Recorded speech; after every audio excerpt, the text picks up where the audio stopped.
Badoy at Celis, nakalaya nakalabas mula sa batasang pambansa sina Eric Celis at Lorraine Badoy mula sa kanilang pagkakadetain sa batasang pambansa. Sinabi ni Celis na ang kalayaan ay ipinaglalaban at hindi ito ibinibigay.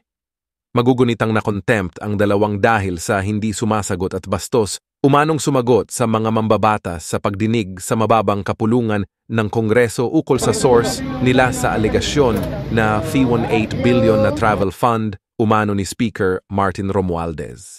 Dahil dito inulang ng komento sa social media ayon kay Tatabian ninyon, di nga humanitarian reason bumahagbuntot nyo ang malaman nyo nagsampa sa Supreme Court, lumalabis na kayo pinasweldohan kayo ng taong bayan pero daig pa nyong Diyos. Dagdag din ni Lilibeth Campos, Merry Christmas to both of you, ka Eric and Doc Lauren. You two both are heroes to our country. We Filipino people are proud of you. God bless. Ayon din kay Armil Rafael Chea kahit hindi kayo sumanggayon kong. Gus lahat wala kaming paki, tinatanong namin yung pera ng bayan po, ilabas ninyo ang mga resibo. Sarsuela, yung komita mo scripted na galawan ninyo, diyan are you above the law?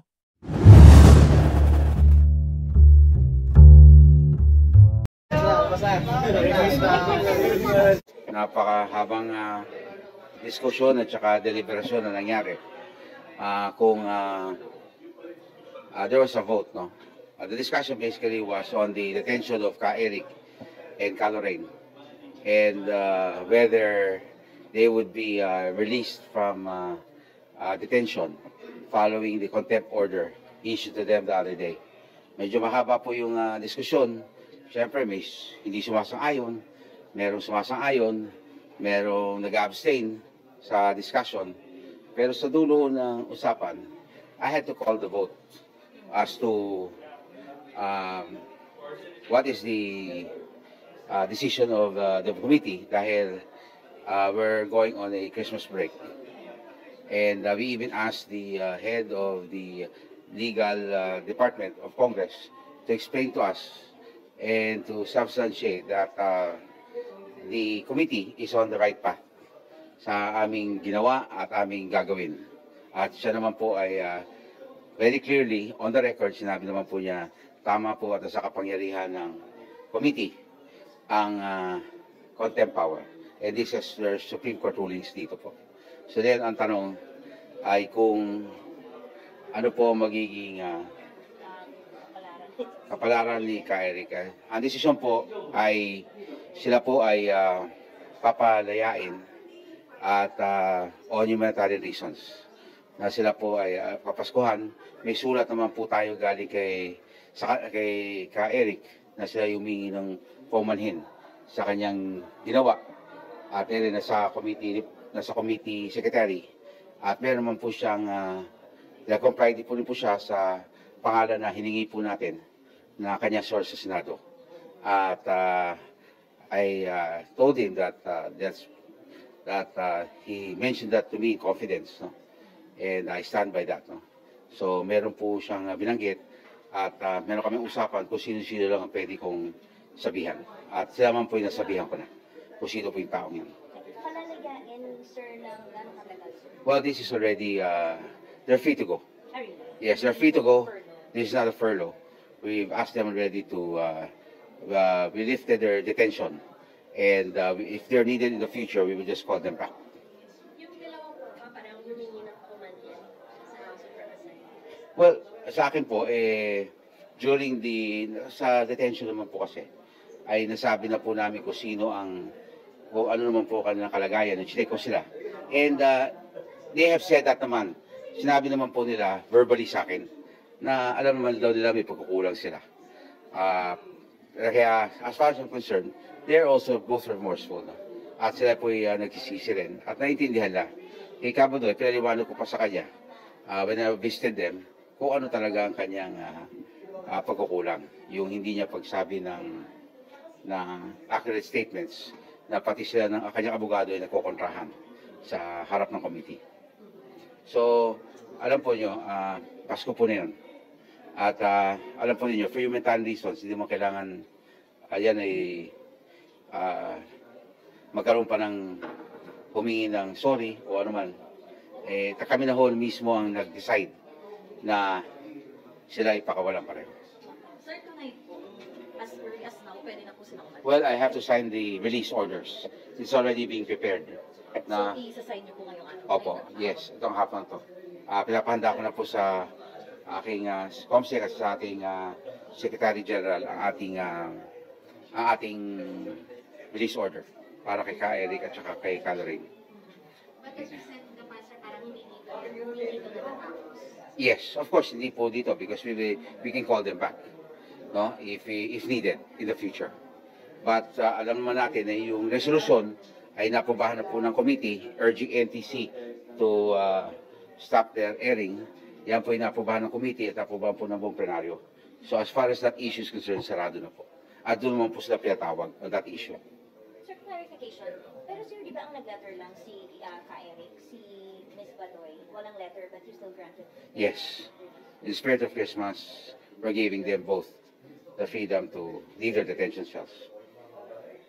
Pero kailan sila babalik, sir? Well, if the committee deems fit na they come back at a certain date pag nag-resume ng hearings, kasi ang resumption ng hearings is after New Year.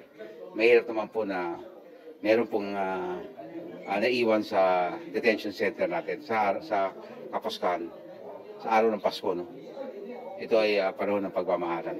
Sir, mag-hearing tayo kahit naka-break ba? Yes, we're allowed. All committees are allowed to still conduct hearings during the break. Sabi ko, nagboto kayo. Yes. Ilan po yung bumoto in favor? Unanimous po. Everybody present, including those in the Zoom, voted in favor. Bali lahat po ba ito, sir? Kahit yung iba pa mga na-contempt, sila lang ba or may iba pa? Na lahat bibigyan niyo muna ng pansamantalang karya? Well, I can only speak for the Committee of Legislative Franchise. Ito po ay boto para lang po sa kay Ka Eric at saka kay Ka Lorraine. Okay, so as far as the legislative franchises, wala na po kayo na pa-contempt? Wala pa po. In recent memory, I think this is the first time that somebody was held in contempt. And they apologized. So, humingi naman po ng ng paumanhin. Humingi ng paumanhin sa committee. Si Badoy po verbal yung paghingi ng kapatid. Well, nagsabi naman po siya na, that's why when I visited her, she said pag-iisipan niya, no? Kung sulat. You can see also that she was also remorseful and she also, she also wants her liberty. But did she verbalize it? What? That she's apologetic of her actions? When you visited her? Oh yes, She did? yes. She was. Opo. Sorry ho kasi ang kausap ko na sa likod eh. Kunong versus family na mainit-init pa, kakalabas lang na malinaw na bagamat merong kapangyarihan ng Kongreso na mag-cite in contempt at magpakulong, dapat ito ay sumusunod pa rin sa karapatan ng mga mamamayan to due process. Dapat bigyan ng pagkakataon na madinig at hindi po yung ginawa ng Kongreso. Mantakin nyo, si Lorraine Badoy kinulong dahil ang tanong, meron bang advertisers ang programa mo? Sumagot siya ng oo, sumagot siya ng hindi, o nagsisinungaling ka contempt. Ano naman kinalaman nun dun sa inquiry on fake news? Ang issue ng kung merong paid advertisements ang show niya. At si Ka Eric nga po ay kinulong dahil doon sa hindi pagsabi ng kanyang source. No? Lilinawin ko lang po, no? Bilang abogado ni Ka Eric, sinabi po niya na walang katotohanan yung sinabi ni Chairman Tambunting na sinabi daw niya kung sino yung source niya. Ang totoo po, walang pinangalanan si Ka Eric. Pero parang may ideya sila kasi tinignan nila yung telepono niya kung sino mga tinatawagan eh. So madali naman po makita kung sino mga tawagan. Pero hindi po nanggaling sa kanya ang pangalan na kahit sinong source. So nanindigan po siya, nagpakulong siya ng 1 linggo dahil sa kanyang karapatan na nakasaad naman po sa batas na sotulo, bakit naman niya sasayangin pa yung kanyang pribilehiyo? Pinakulong na siya ng 1 linggo. Ang tanong, anong mangyayari doon sa petition nila? Abay, 7 araw po silang nakulong. Hindi po maibabalik ng Kongreso yung 7 araw na pinagkait ng kanilang kalayaan.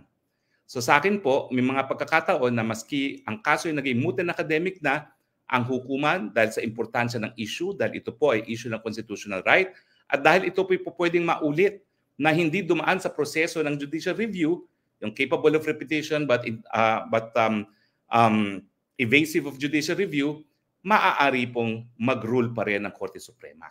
Ito po yung ginawa nila sa Farmally. Miski na i-release na yung mga testigo na di umano ay nagsinungaling sa Senado, yung mga executives ng Pharmaly, nagkaroon pa rin ng desisyon. Bakit? Kasi nga po, pwedeng paulit-ulitin ng Kongreso at kinakailangan naman ma-educate ng hukuman kung paano talaga dapat i-conduct ang mga legislative hearings in aid of legislation. Ito po, ang pinaka-importanting issue dito ay pwede mo bang ipakulong ang mamamahayag dahil ayaw niyang sabihin ang source niya dahil nga sa Soto Law. So ito po yung isang okasyon para linawin ng Korte Suprema kung sakop ng Soto Law ang Kongreso. At ang tingin ko naman sakop kasi ang gumawa rin ng batas na yan, Kongreso. Hello! Bakit naman nila exempt pa kanilang mga sarili sa batas na sila mismo ang gumawa? Diba? Merong kasabihan na the lawmakers know the law that they're making. Di dapat alam nila na sakop sila ng Soto Law. At kapag hindi naman po bibigyan ng linaw yan ng ating Korte Suprema, baka maulit muli na mga mamamahayag ay makukulong dahil pinanindigan nila yung karapatan nila sa Soto Law. Pero siyempre, sa akin, dapat i-rule pa rin ng Korte Suprema kasi hindi lang naman po ito habeas corpus. Ang pagkakaiba, kapag habeas corpus lamang ang sinampa mo, talagang ang issue lang dyan is yung pagkakakulong. Pag nakulong, mutin academic na. Pero meron din po silang certiorari. Sinabi nila na mayroong pag-abuso sa kapangyarihan ang mababang kapulungan. Ano po yan? Yung hindi bigay importansya o bigay acknowledgement doon sa Soto Law na may karapatan na wag magbigay ng source at saka yung pagkakakulong na walang due process. No? So sa tingin ko po ay sana po desisyonan pa rin ng Korte Suprema bagamat sila po ay nakalaya na. At saka dahil nga po hindi na maibabalik yung 7 araw na nakulong sila, dapat man lang merong isang desisyon na nagsasabi na mali ang pagkakakulong nila gaya nung ibinigay nila doon kay Ong, no? Doon sa Pharmaly na talagang bagamat napakatagal nilang nakulong at talagang too late na hero ng desisyon dahil napalaya na sila at nakulong silang napakatagal, nagkaroon sila ng vindication of rights na tinatawag na mali ang pagkakakulong sa kanila illegal. Pero ang tanong, ano ba talaga ang target nitong nangyayari sa SMNI? Hindi lang naman fake news ang hinahabol nila kasi kung fake news yan, wala namang fake news. Tanong nga lang yun bawal ba magtanong? Ang tingin ko po, ang talagang hinahabol yung SMNI. Kaya bukod pa doon sa pagkakakulong doon sa 2 anchors, nagkaroon ng resolution na humihingi sa National Telecommunications Commission na isuspinde ang prangkisa ng SMNI. At ngayon lang, merong isang Congressman Gutierrez ata na naghain ng panukalang batas na rini-revoke ang kanyang prangkisa. Ako po, hindi po ako naaabala dun sa pag-revoke ng prangkisa kasi kinakailangan sumunod yan sa proseso ng pagbuo ng batas. Kinakailangan dumaan po yan sa Senado. At sa tingin ko, alam ng mga senador na kapag i-revoke mong franchise ng isang media outlet, yan po ay paglabag sa karapatan ng malayang pamamahayag. Tandaan niyo po, ang pagkakaiba ng ABS-CBN at SMNI, ang ABS-CBN pasuna ang prangkisa. Pero ang SMNI, buhay na buhay pa ang prangkisa. At ewan ko kung alam niyo po, bagamat panayang banat ng ABS-CBN kay Duterte bilang siyang nagtanggal ng prangkisa ng ABS-CBN, samantalang ang Kongreso naman po ang tanging may kapangyarihan magbigay ng franchise, ang hindi alam ng marami, 5 taon nag-operate ang ABS-CBN na walang prangkisa. Hindi po yan tinutulan ni dating Presidente Duterte. 5 taon silang nag-broadcast na walang prangkisa.